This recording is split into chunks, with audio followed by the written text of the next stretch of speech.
Om Anandamayi चैतन्यमयी सत्यमयी Parme Sri Aurobindo and the mother is my refuge. Good evening, Namaste, Bande Matram. Welcome to this great session. And in this great session, the topic of this great session will be on the great Savitri. So we are going to discuss a topic, the spiritual topic we are going to discuss today, this evening, is on the great Savitri. Today we are going to know her greatness, how great she is. When normally man becomes great, with the example of Savitri, taking the example of Savitri's life, we will discuss everything on Sri Aurobindo's writing with his Sri Aurobindo's philosophy only. The topic of this discussion, of this evening's discussion, is on the great Savitri. Sri Aurobindo quotes, "The great are strongest when they stand alone. The great are strongest when they stand alone. A God-given might of being is their only strength. The great are strongest when they stand alone. A God-given might of being is their force, a ray from self-solitude of light, the guide. The soul that can live alone with itself meets God." The brilliant example, gloriously defined, and there can be no greatness than this great discussion, great writing by Sri Aurobindo. Sri Aurobindo quotes here, again I want to quote it, "The great are strongest when they stand alone." They have to stand alone. When they stand alone in the battlefield, alone in the ambush, then they become the strongest. A God-given might is there. What is their force? A God-given might of being is their force. Then next what happens? A ray of self-solitude of light, the guide. What is their guide? Who guides them? A ray of from self-solitude of light, the guide. Then Sri Aurobindo tries to summarize the things in a single line. The soul that can live alone with itself meets God. The soul that can live alone with itself, meets the God. So before going to this topic, we'll try to quote few lines, 2 or 3 definitions on this greatness from Sri Aurobindo's writings. Sri Aurobindo writes about the great men. Most great men know perfectly well that they are great. On great men, Sri Aurobindo quotes here, most great men know perfectly well that they are great. Then about their greatness, Sri Aurobindo quotes 2 lines, 2 messages. Man's greatness is not in what he is. Man's greatness is not what he is. As we have already known, we have heard the dialogue of Karna. To take birth in the high family, it is God's decision. But the personality is only mine and solely mine. I have possessed the possessor of personality, and that personality is mine. So this greatness here in the quotes, man's greatness is not in what he is, but then his greatness is known, but in what he makes possible. What he makes possible, that depends upon the personality, and it reflects his greatness.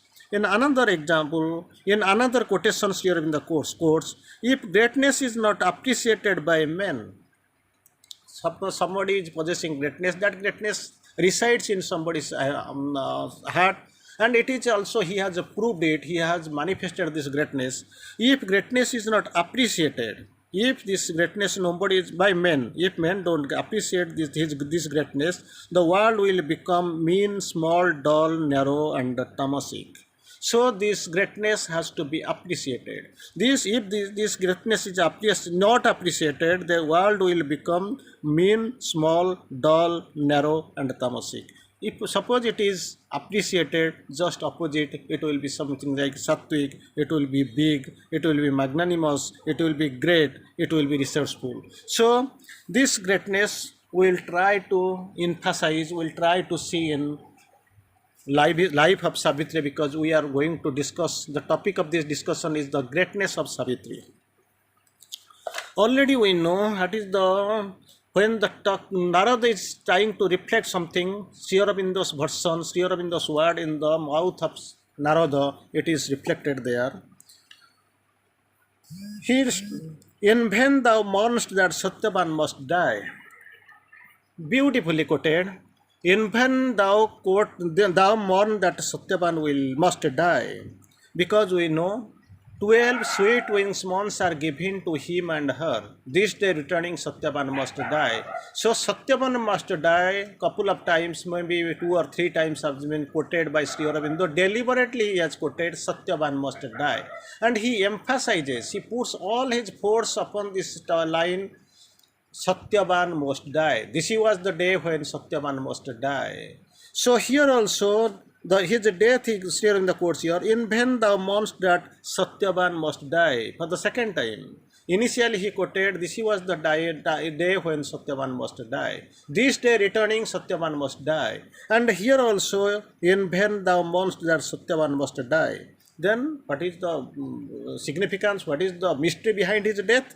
His death is a beginning of greater life. Death is the spirit's opportunity. Death is the spirit's opportunity. So nothing to worry about, nothing to lament over the death, because it is the spirit's opportunity. A vast intention has brought two souls close. Two souls are there. One is Savitri and second is Satyavan. A vast intention has brought two souls close, and love and death conspire towards a great end. So there is a mystery. There is something, that mystery is there. There is something hidden. So love and, so there is a conspiracy. Who has done? Love and death conspire towards one great end. For out of the danger and pain, heaven bliss shall come. Time's unforeseen event, God's secret plan. So this is God's secret plan. It has been a conspiracy made by love and death. Something, one hidden mystery is there. Things are staying concealed better behind the scene. So there is a purpose behind the stars we have to see. Sri Aurobindo again quotes, the world was not built by random bricks of chance. The world was not built with random bricks of chance. By decorating here and there, by randomly it is decorating, the world was not made. So how it was there? A blind God is not destiny's architect. This architect is not a blind God. God is not destiny's architect. Then who has done all this? A conscious power has drawn the plan of life. The plan of life has been planned, sketched, drawn by a conscious power. So about this up and down, about this pain and suffering, about this smile and laughter, what is the purpose? Still in the course, there is a meaning in its curve and line. So behind the straight line, behind any curve, behind the laughter and behind the agony, behind the small happiness, behind the sorrowness, there is also a one God's a secret meaning is there. There is a meaning in which curve and line. Then Sri Aurobindo quotes again here about Savitri's greatness. We are going to trace upon Savitri's greatness.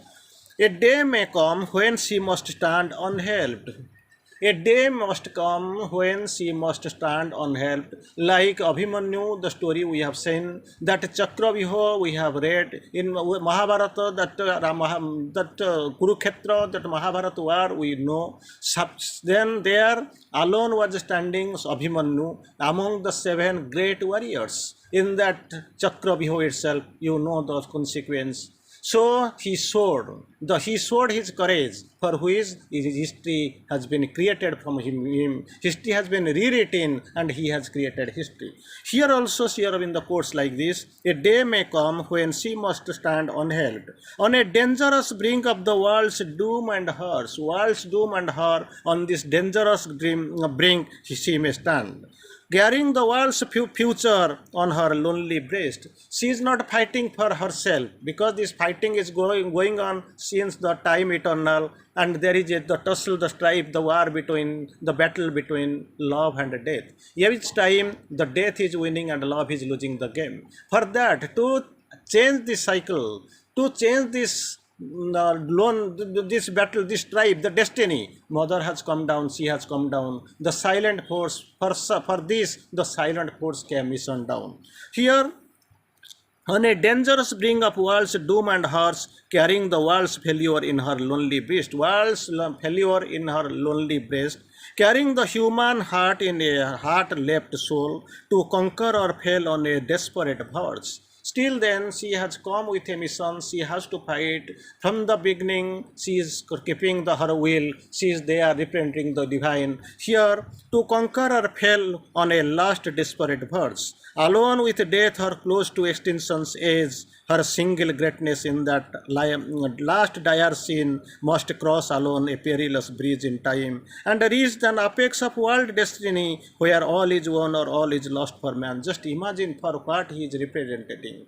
Well, in another two lines as quoted by the mother, Sri Aurobindo writes, but mother quotes in her own voice, I am a deputy of the aspiring world. My spirit's liberty I ask for all. Not for myself I am come, because I am immortal in my mortality. Not as a suppliant to thy gates I came. She knows herself. She knows her mission. She knows the purpose of her coming. She knows what she has to do.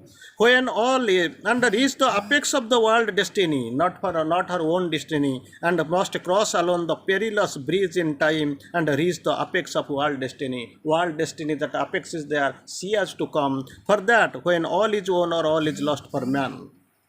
Then, after few lines here, Aurobindo writes here, alone she must conquer or alone must fall. It is the battle, soul in a solely, only a lone manner she is fighting the battle, and nobody is there. Gods above and nature's soul below are the spectator of that tremendous strife.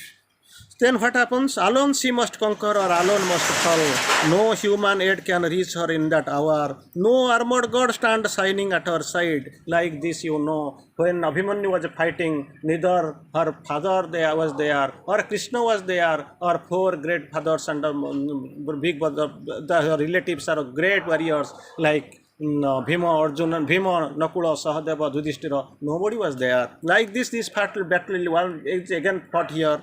No human aid can reach at that hour. No armored god stands shining at our side. Cry not to heaven, for she alone can save. Still Narada assures, for this the silent force came mission down. For this is the purpose of her arrival, purpose of her birth. For this she has descended, she has been manifested, she has taken birth.